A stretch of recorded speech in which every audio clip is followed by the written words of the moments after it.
Assalamualaikum warahmatullahi wabarakatuh. Alhamdulillah wassalatu wassalamu ala Rasulillah Muhammad ibni Abdillah wa ala alihi wa sahbihi wa mawala. Amma ba'd.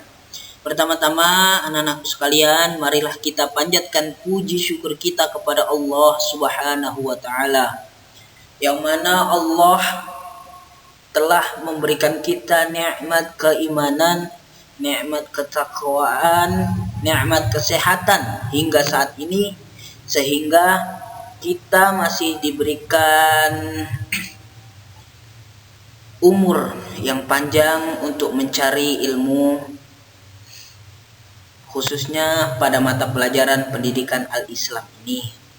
Baik anak-anakku sekalian, untuk pertemuan kali ini yaitu subpokok pembahasannya tentang Al-Muhaimin dan Al-Aziz.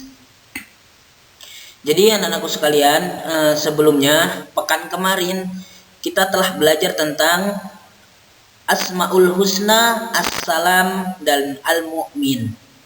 Dan tentunya anak-anak sudah menyimak video penjelasan dari Pak Arsyad sebelumnya. Dan Pak Arsyad doakan semoga kalian semuanya faham tentang Asmaul Husna, As-Salam, dan Al-Mu'min. Dan pada pertemuan kali ini kita akan berlanjut kepada Al-Muhaimin dan Al-Aziz. Ya, baik. Baik anak-anakku sekalian, tujuan pembelajaran pada hari ini yaitu yang pertama, berzikir ketika melihat tanda-tanda kekuasaan Allah Subhanahu wa taala. Kemudian berdoa dalam berbagai kesempatan, dalam berbagai kegiatan kita harus berdoa. Mau makan, berdoa. Mau tidur, berdoa. Mau ke kamar mandi, berdoa. Keluar dari rumah, berdoa. Masuk ke dalam rumah, berdoa. Sebelum belajar, berdoa ya. Kemudian membantu orang tua, teman, dan tetangga yang membutuhkan bantuan. Kemudian menyebutkan Al-Muhaimin dan Al-Aziz beserta artinya. Selanjutnya mengetahui pengertian Al-Muhaimin dan Al-Aziz. Selanjutnya menghafal Al-Muhaimin dan Al-Aziz beserta artinya. Itu adalah tujuan pembelajaran kita pada hari ini.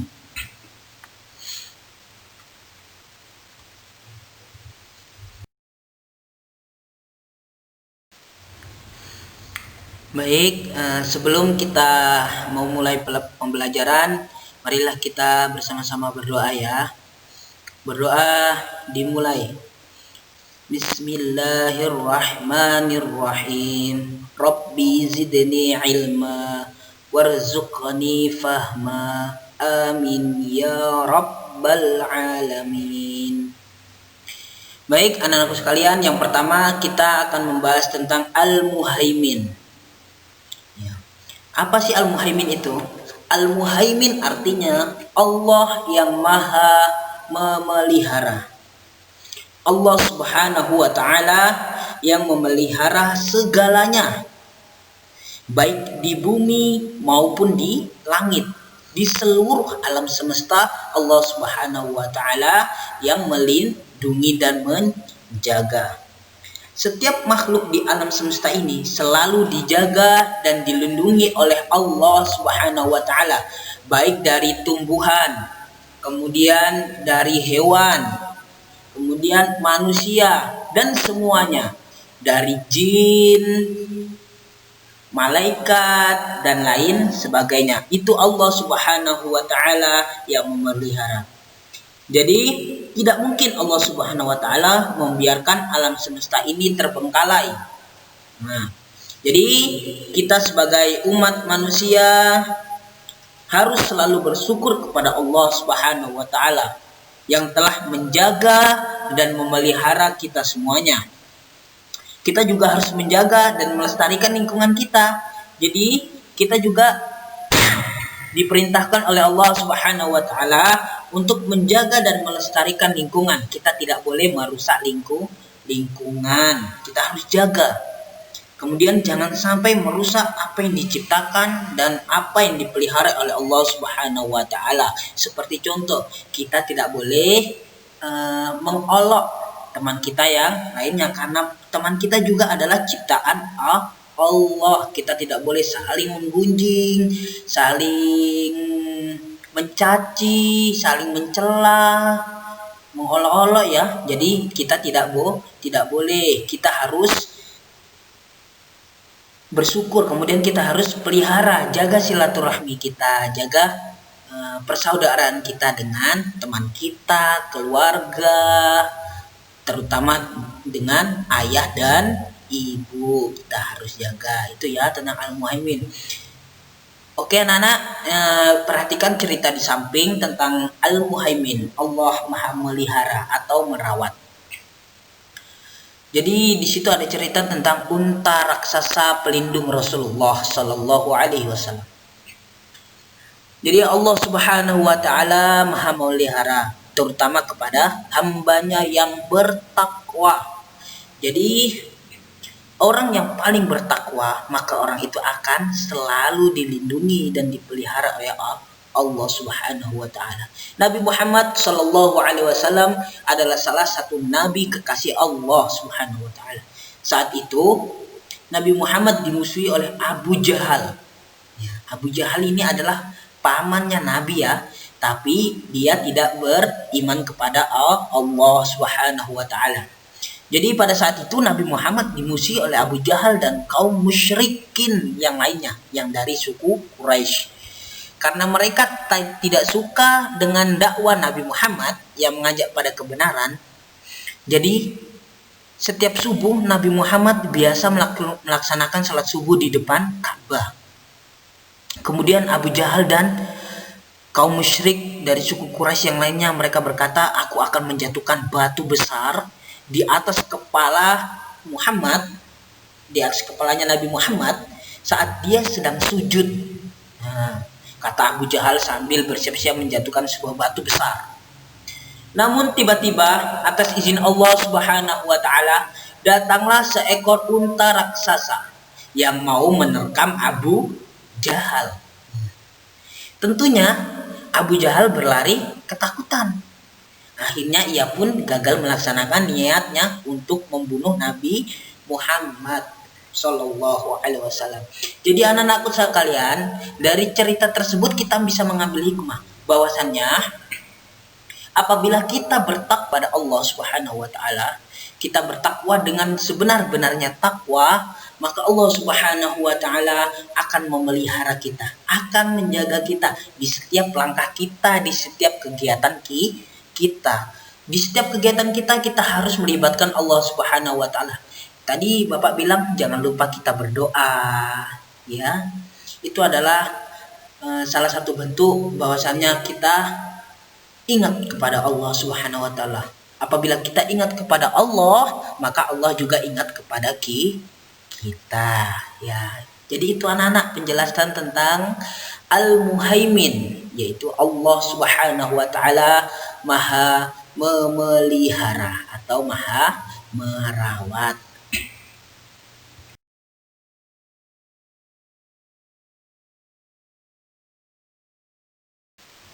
Baik anak-anakku sekalian, selanjutnya yang terakhir kita akan membahas tentang Asmaul Husna Al-Aziz.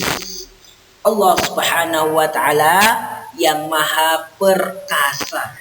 Artinya ya, Allah Subhanahu wa taala mampu menciptakan dan menguasai alam semesta tanpa bantuan siapapun, tanpa bantuan malaikat, tanpa bantuan jin, tanpa bantuan manusia. Allah Subhanahu wa taala bisa menciptakan dan menguasai alam semesta tanpa bantuan siapapun. Jadi Allah Subhanahu wa taala mampu melakukan apa saja yang Allah Subhanahu wa taala kehendaki. Jadi jika Allah Subhanahu wa taala sudah berkehendak, Allah cukup berfirman kun fayakun dan jadilah apa yang Allah kehendaki. Jadi anak-anakku sekalian, kita jangan sombong dengan kekuasaan kita. Kita punya harta yang berlimpah, sesungguhnya itu kita adalah cuma mempunyai sedikit dari harta, dari apa yang Allah berikan kepada kita. Jadi kita tidak boleh sombong.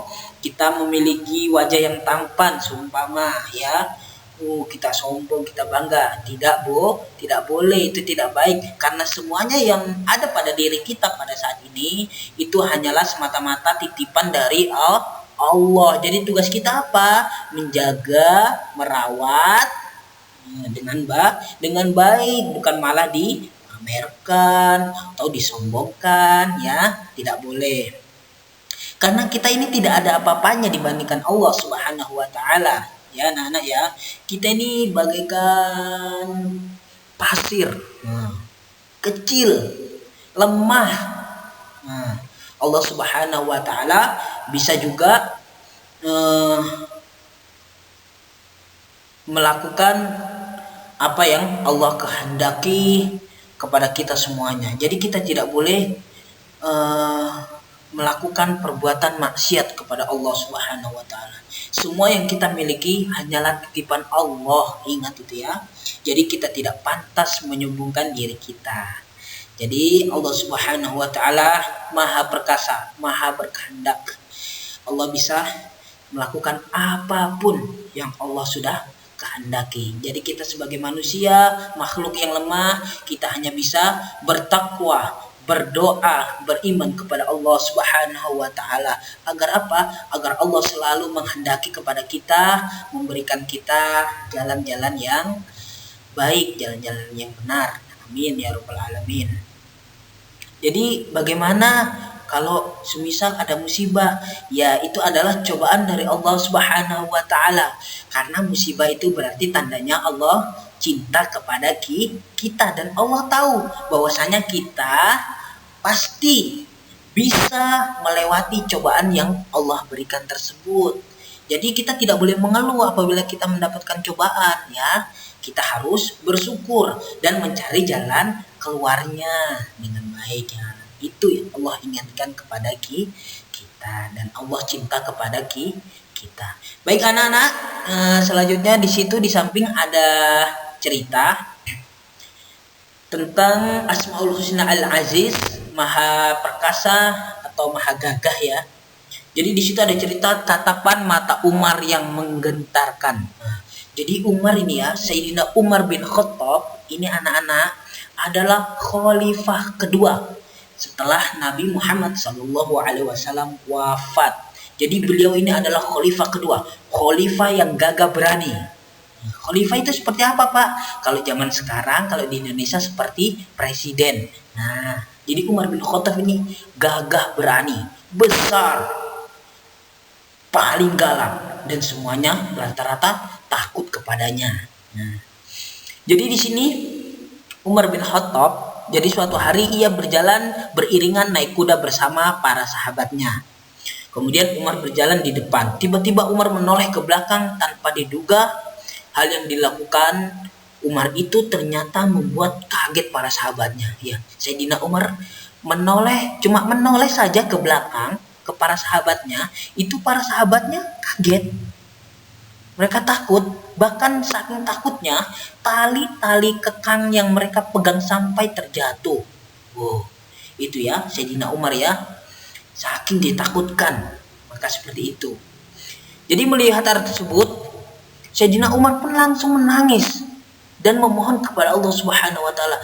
Jadi Sayyidina Umar ini di samping keberaniannya, kekerasannya, kegagahannya, tapi kekerasan dalam kebenaran ya Sayyidina Umar ini ya. Jadi Sayyidina Umar pun menangis dan memohon kepada Allah Subhanahu wa taala. Beliau berdoa, "Ya Allah, sungguh Engkau tahu bahwa aku lebih takut kepadamu daripada takutnya mereka kepadaku."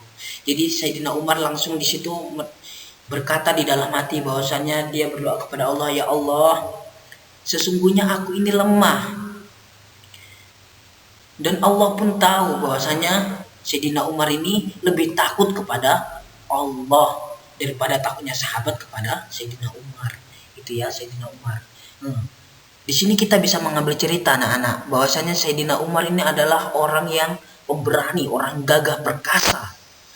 Dan semua sahabatnya takut. Tapi Sayyidina Umar ini tetap lebih takut kepada Allah Subhanahu wa ta'ala. Karena Sayyidina Umar tahu bahwasanya Allah Subhanahu wa ta'ala maha perkasa, maha gagah.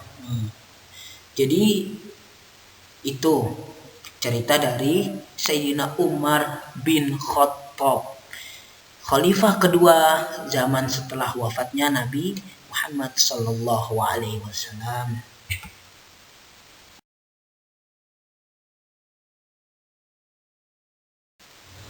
Baik anak-anakku sekalian, tadi adalah penjelasan Asmaul Husna Al-Muhaimin dan Al-Aziz dari Pak Arsyad. Dan pekan kemarin kita sudah belajar tentang Asmaul Husna As-Salam Al-Mu'min. Kemudian kita lanjutkan hari ini Al-Muhaimin dan Al-Aziz. Semoga apa yang Bapak sampaikan anak-anak bisa paham ya. Amin ya rabbal alamin. Selanjutnya anak-anak di sini adalah ada 5 Asmaul Husna di bawah ya, beserta artinya masing-masing.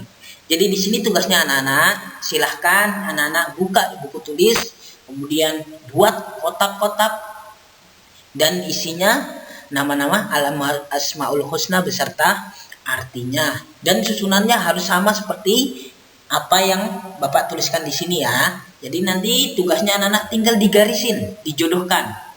Nah, semisal Al-Muhaimin. Oh, Al-Muhaimin artinya apa? Nah, silakan kasih garis. Kemudian Al-Mu'min artinya apa? Nah, kasih garis ya. Oke, kemudian nanti kalau sudah silakan dikirim lewat Wapri Bapak. Oke? Selanjutnya di sini anak-anak silakan isilah 3 pertanyaan di bawah ini dengan jujur. Nah, di sini Bapak pengen tahu langsung dari kalian ya. Langsung apa yang kalian pikirkan, nah itu apa yang kalian tulis di sini. Jadi kalian silakan tulis di buku tulis 3 pertanyaan ini, kemudian dijawab. Nah, pertanyaan yang pertama, setelah mengikuti pembelajaran ini dan pembelajaran pekan kemarin, pengetahuan apa yang sudah kamu dapatkan? Nah, itu pertanyaan yang pertama. Kemudian yang kedua, setelah mengikuti pembelajaran, kebiasaan apa yang ingin kamu miliki? Nah, kemudian pertanyaan yang ketiga, setelah mengikuti pembelajaran, kebiasaan apa yang sudah kamu lakukan hingga saat ini ya. Silakan diisi sejujur-jujurnya dari kalian sendiri tentunya ya. Oke anak-anak. Baik anak-anakku sekalian yang sangat Bapak cintai, yang sangat Bapak rindukan, sekian pembelajaran kita tentang Asmaul Husna, tentang As-Salam, Al-Mu'min, Al-Muhaimin, dan Al-Aziz. Semoga apa yang kita pelajari mendapatkan ridho dari Allah Subhanahu wa ta'ala. Amin ya rabbal alamin. Dan semoga apa yang kita pelajari, apa yang anak-anak sudah lakukan, senantiasa mendapatkan keberkahan dari Allah Subhanahu wa ta'ala. Kita diberikan ilmu yang bermanfaat. Amin ya rabbal alamin. Mari kita tutup pembelajaran kita dengan doa kafaratul majlis. Mari kita baca sama-sama. Subhanakallahumma wa bihamdika asyhadu an la ilaha illa anta astaghfiruka wa atubu ilaik. Assalamualaikum warahmatullahi wabarakatuh.